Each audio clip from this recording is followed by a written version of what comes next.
Assalamualaikum warahmatullahi wabarakatuh.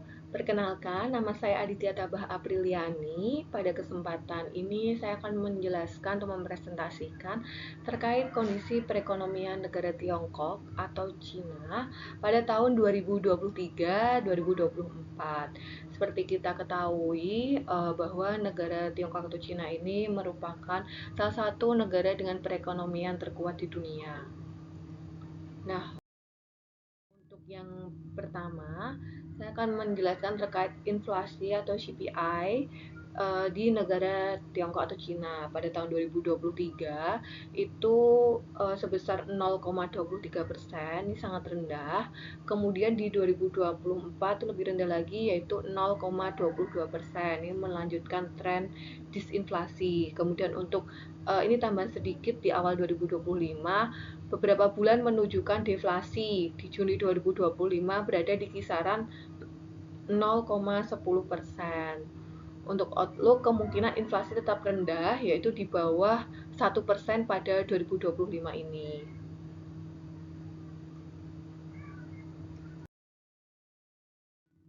Selanjutnya, terkait kurs. Kurs diukur berdasarkan nilai tukar yuan Tiongkok terhadap dolar Amerika Serikat.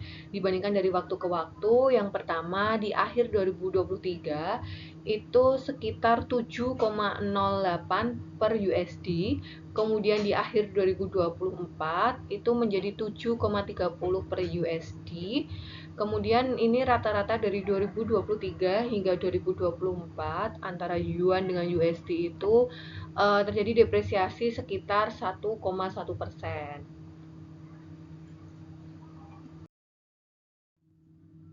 Selanjutnya ini terkait pertumbuhan PDB. Untuk yang 2023 itu antara 5,5% hingga 5,4%, di 2024 itu 5%.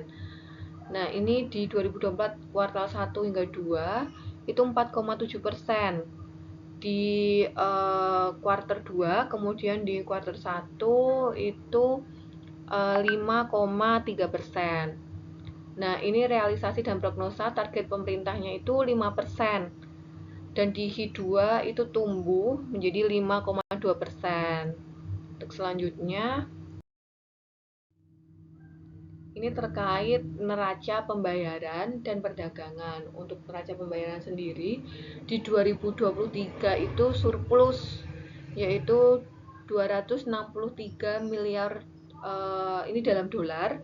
Kemudian untuk 2024 itu surplus meningkat dari 263 menjadi 424 miliar US dollar. Kemudian di September 2024 surplus triwulan mencapai 147,6 miliar dalam dolar. Kemudian ini untuk GDP-nya yaitu 3,1%. Kemudian untuk neraca perdagangan barangnya yaitu di 2025 surplus USD-nya 586 miliar, ekspornya 5,9%, kemudian impornya minus 3,9%. Kemudian di Desember 2024 itu surplusnya 104,8 miliar USD. Untuk ekspornya itu 10,7% dan impornya 1%. Positif 1% ya, naik 1%. Untuk diversifikasi, China mengalahkan perdagangan dari Amerika Serikat ke mitra lain, mempertahankan surplus bahkan saat tarif terjadi. Nah, ya seperti kita ketahui bahwa Amerika Serikat dengan China ini sangat kompetitif ya terhadap perdagangan.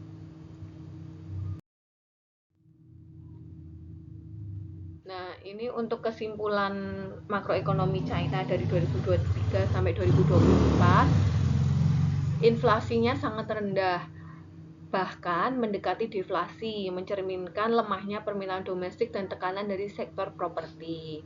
Untuk kurs RMB-nya mengalami pelemahan moderat dari 7,08 ke 7,30 per USD, mungkin untuk mendukung ekspor.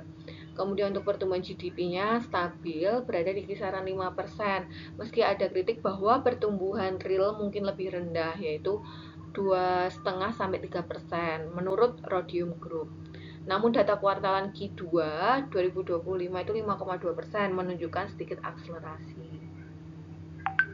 Kemudian untuk surplus current account dan perdagangan sangat kuat dengan surplus triliunan sepanjang 2024-2005. Didorong ekspor kuat dan impor moderat atau lemah.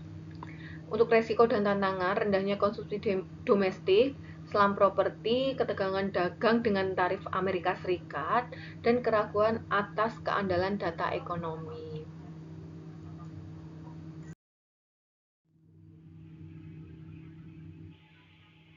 Nah, ini untuk ringkasan akhirnya, saya ringkas dalam satu tabel dari slide-slide sebelumnya. Yang pertama, aspek inflasi untuk kondisi 2023 dengan 2024 itu sangat rendah ya, tadi 0,2%, hingga deflasi awal 2025.